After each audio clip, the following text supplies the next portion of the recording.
চুকি চুকি চাকমা চুকি মানে আমি আপনাকে চুকিয়ে দিয়ে দেখবো। টুকি। চুকি চুকি আচ্ছা, এটার নাম হচ্ছে চুকি। না এখান নাম এটার নাম? এটার নাম হচ্ছে পায়েস পায়েস আমাদের ও, আপনার নাম পায়েস। ওকে, ফাইন। তাহলে আমাকে আমাকে আমার নাম চুকি আর এই খাবারের নাম হচ্ছে পায়েস আচ্ছা, আমাকে এক বাটি চুকি দিন।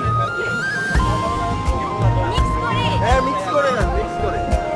তো বলো, মানে এটা কি আপনার মতো মিষ্টি?